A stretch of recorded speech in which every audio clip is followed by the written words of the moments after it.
देखिए पहला सवाल है, ये आपको एक LCR सीरीज सर्किट दिया हुआ है जिसमें 250 वोल्ट की AC सप्लाई है, 50 हर्ट्ज की फ्रीक्वेंसी है। यानी ये E वर्चुअल दिया हुआ है। E RMS की वैल्यू आपको 250 वोल्ट दी हुई है और F की वैल्यू, ये आपका L है, ये आपका R है और ये आपका C है। क्या पूछा है आपसे? करंट।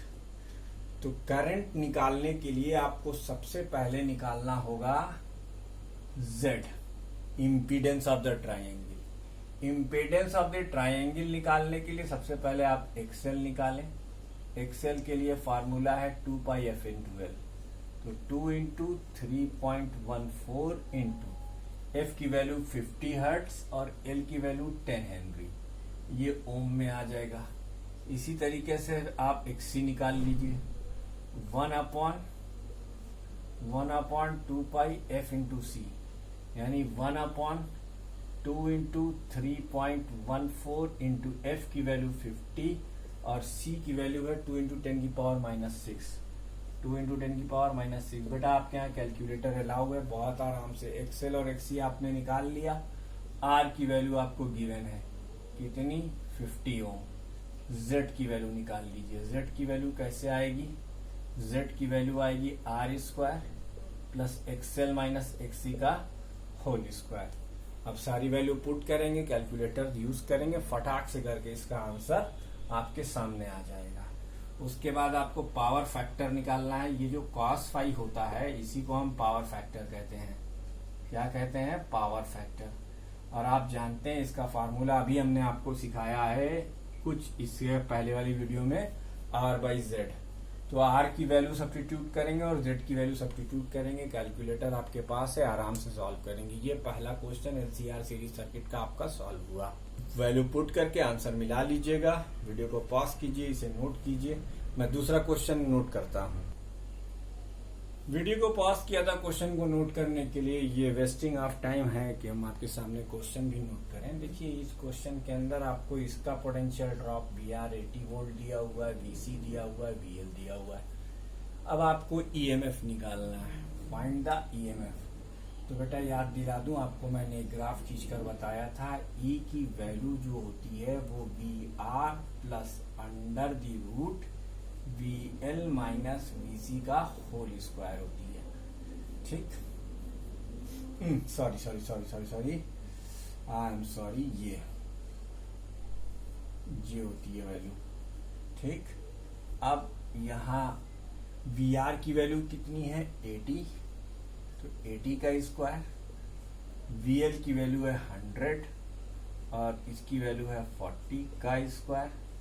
तो ये हो गया 80 का स्क्वायर प्लस 60 का स्क्वायर। ठीक, तो 8 8 64, 6400 प्लस 6 36, 3600। ठीक, तो ये कितना हो गया? ये हो गया 10,000, 10,000। कितना आ गया? सीधे 100 वोल्ट। ये पहला आंसर है आपका, EMF निकल आया। अब आपको ऑल्टरनेटिंग करंट निकालनी है। क्या निकालनी है? Alternating current. तो VR की वैल्यू दी हुई है, ना R की है ना VC है। तो फ्रीक्वेंसी भी आपके यहाँ नहीं दी हुई है। तब आप कैसे निकालेंगे भाई? यही तो क्वेश्चन है।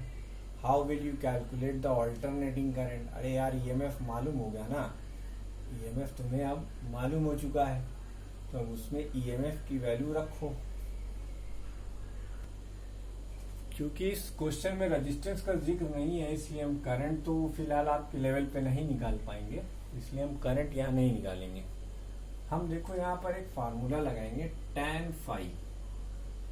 tan फाई का फार्मूला होता है VL minus VC upon VR। VL minus VC upon VR। तो VL माइनस VC यानी 100 माइनस 40 डिवाइडेड बाई 80। ये 60 अपॉन 80 आ गया, यानी यह क्या आ गया? 3/4। बेटा अब इसी का एक ट्राइंगल बना लो, इसी का एक ट्राइंगल बना लो। देखो tan फाई जो डिफाइन होगा वो बेस अपॉन हाइपोटेन्यूज डिफाइन होगा, परपेंडिकुलर अपॉन बेस, तो ये परपेंडिकुलर 3 और ये बेस 4, तो पावर पाइथागोरस थ्योरम से ये वैल्यू 5 आ जाएगी। तो पावर फैक्टर का फार्मूला जो होगा, पावर फैक्टर यानी cos फाई, ये होगा बेस अपॉन हाइपोटेन्यूज यानी 4/5, ये हो जाएगा 0.8। तो ये दूसरा क्वेश्चन हुआ। फिर वीडियो को पॉज करते हैं। नेक्स्ट क्वेश्चन देखिए आप, इस क्वेश्चन के अंदर भी पीक वोल्टेजेस दिए हुए हैं। इंडक्टर का 8 वोल्ट, रजिस्टर का 4 वोल्ट और कैपेसिटर का 5 वोल्ट। आपको peak value of applied EMF निकालना है। तो peak value of applied EMF निकालने के लिए आपके पास सीधा सादा सा एक फार्मूला है, VR² plus VL minus VC का होल स्क्वायर।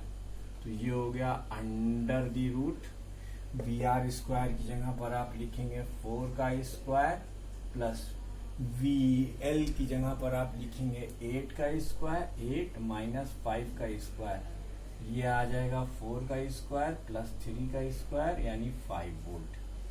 ये अल्टरनेटिंग ईएमएफ की पीक वैल्यू आ गई 5 वोल्ट। अब आपको क्या निकालना है, फेज डिफरेंस। तो tan फाई की वैल्यू होती है VL minus VC upon VR। It implied that tan phi की वैल्यू हो जाएगी बेटा, VL की वैल्यू कितनी है 8, VC की वैल्यू कितनी है 5, VR की वैल्यू कितनी है 4, तो 3/4 हो गया। तो फाई की वैल्यू हो गई tan इनवर्स 3/4। मेरे पास कैलकुलेटर नहीं है, आपके पास हो तो आप निकाल लीजिए। ठीक, ये एक और वीडियो को पॉज करके इसको नोट कर लीजिए सॉल्यूशन।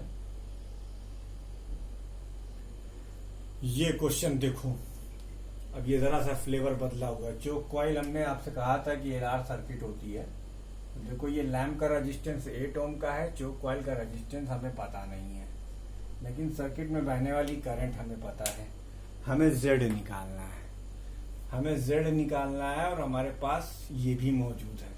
तो बेटा सबसे पहला काम हम क्या करेंगे, सबसे पहला काम हम करेंगे कि हम लिखेंगे I is equal to E upon Z. तो जेड की वैल्यू क्या हो जाएगी E अपॉन I। E कितना है 110 और ये कितना है 10, तो जेड की वैल्यू 10 ओम आ गई। अब चूंकि ये एलआर सर्किट है तो जेड की value under the root R² plus XL² होगी। ठीक, तो पहले XL जेड की वैल्यू, जेड निकाल लिया हमने 10 ओम, पहला आंसर आ गया। अब इसको एक काम करो, 10 का स्क्वायर कर दो और R² हमें R तो पता है ना 8 ओम, ये R है बेटा, ये तो हमें पता है। तो ये 8 का स्क्वायर हो गया और XL² हमें निकालना है। तो XL² क्या हो गया, ये हो गया 100 माइनस 64, ये हो जाएगा 36 ओम, 36। तो इट इम्प्लाइड दैट XL की वैल्यू क्या हो गई 6 ओम। खत्म। ये एक और क्वेश्चन ऐसे हमने करा। चलो बेटा अब तुम्हें हम एक क्वेश्चन और दिखाते हैं। एक क्वेश्चन हम तुमको और दिखाते हैं, जरा सा एक सेकेंड। सीधा another one of LCR circuit.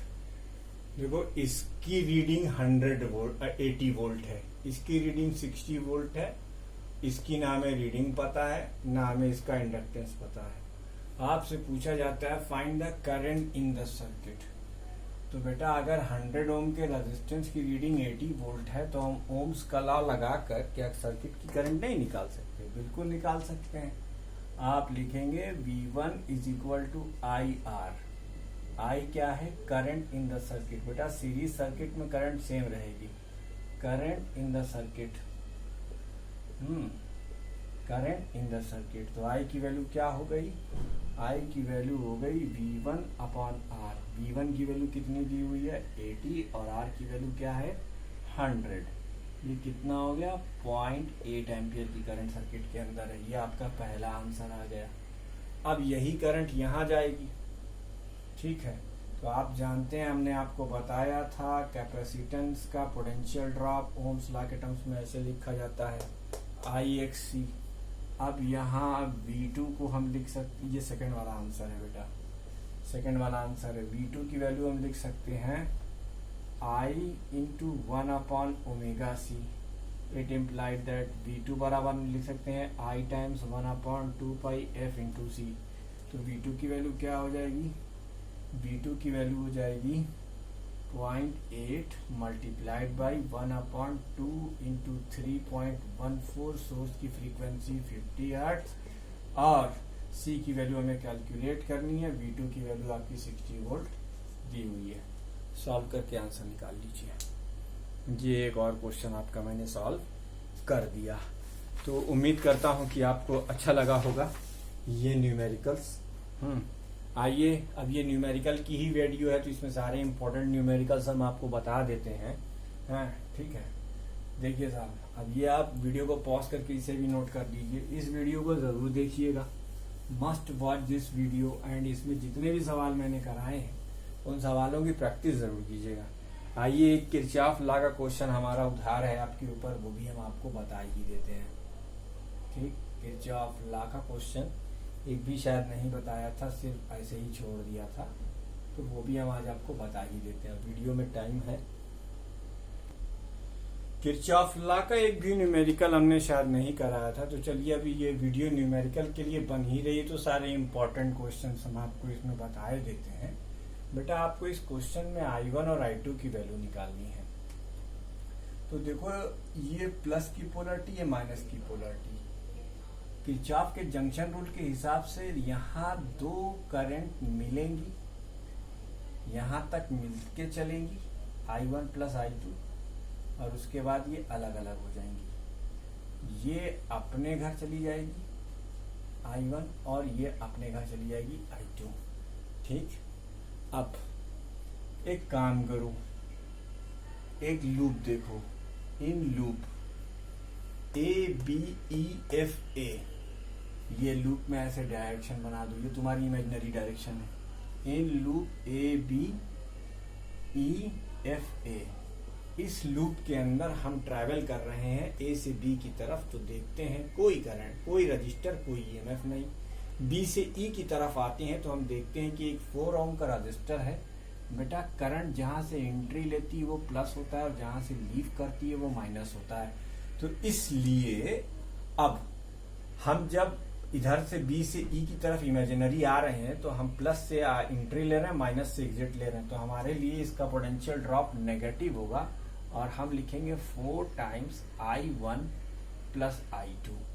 उसके बाद E से F में हमारे पास कुछ नहीं है, इसमें करंट I1 देखो ऐसे जा रही है, तो ये इसका प्लस और ये इसका माइनस। हमारी भी इमेजिनरी डायरेक्शन और ट्रैवलिंग यही है, तो इसका भी हम पोटेंशियल ड्रॉप माइनस ही लेंगे, तो हम लिखेंगे 2I1। उसके बाद हम A की तरफ प्रोसीड करेंगे तो हमें एक बैटरी मिलेगी। बैटरी का EMF और मेरी ट्रैवलिंग डायरेक्शन दोनों सेम है, इसलिए इसे हम प्लस का लिखेंगे। तो ये +4 इज इक्वल टू 0 हो गया। दैट इज ये हो गया 4I1 plus 2I1 plus 4I2 is equal to 4। बेटा, माइनस उधर जाएगा, ये माइनस उस माइनस को कैंसिल आउट कर देगा। इसका मतलब ये क्या हो गया, ये हो गया 6I1 plus 4I2 is equal to 4, यानी 3I1 plus 2I2 is equal to 2। Equation number 1 हो गया ये। वैसे ही इस लूप में आप B से चलना स्टार्ट करें, B से C, C से D, D से E और E से B। तो इन लूप ये किरचॉफ का रूल यूज हो रहा है, BCDEB।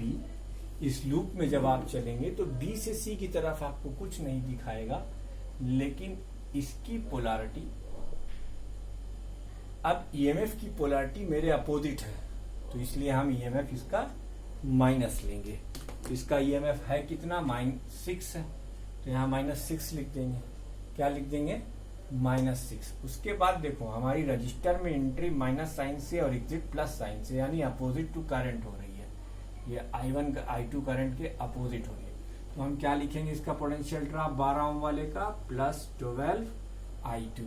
अब D से E में कुछ नहीं, जब हम E से B की तरफ बढ़े तो हमें एक 4 ओम का रजिस्टर दिखाई दे रहा है जिसमें मेरी और करंट की डायरेक्शन अपोजिट है, इसलिए हम इसका पोटेंशियल ड्रॉप पॉजिटिव मेजर करेंगे और हम लिखेंगे 4 times I1 plus I2 is equal to 0। तो ये कितना हो गया, ये हो गया 12I2 plus 4I1 plus 4I2 is equal to 6। तो 12 और 4 16, 4I1 plus 16I2 is equal to 6। ठीक, यानी ये कितना हो गया 2I1 plus 8I2 is equal to 3। ये इक्वेशन नंबर 2 हो गया। अब इक्वेशन 1 और 2 को साइमल्टेनियसली सॉल्व कर लीजिए, आपको आंसर मिल जाएगा। देखो यहाँ 3I1 है और यहाँ इसी को वो कर दो, 1 को मल्टीप्लाई करो 2 से और 2 को मल्टीप्लाई करो 3 से। तो अगर उसको 2 से मल्टीप्लाई करेंगे तो ये हो जाएगा 6I1 plus 4I2 is equal to 4। और ये क्या हो जाएगा, ये हो जाएगा 6I1 प्लस 8 3 24 24I2 और 3 3 का 9। ये माइनस ये माइनस ये माइनस, ये हुआ कैंसल। तो ये हो गया 20I2 इज माइनस के साथ, और ये हो गया -5। तो I2 की वैल्यू क्या हो गई 1/4 एम्पियर। अब इसी तरीके से I2 की वैल्यू किसी भी सर्किट में रख के तुम I1 की वैल्यू निकाल सकते हो। तो किरचॉफ लॉ से हम ऐसे ही क्वेश्चंस को सॉल्व करते हैं, अननोन्स को।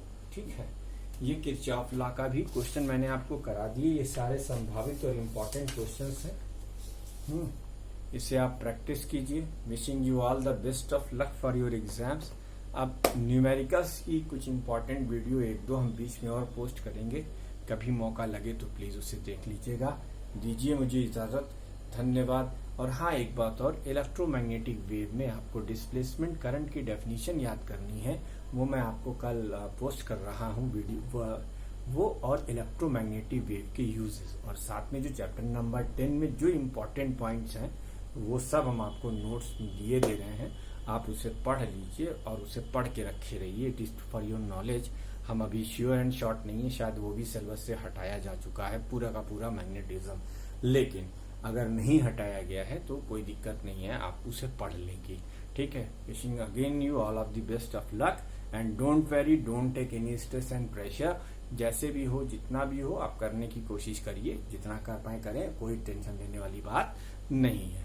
दीजिए मुझे इजाजत, अपना बहुत बहुत ख्याल रखें। अल्लाह हाफिज।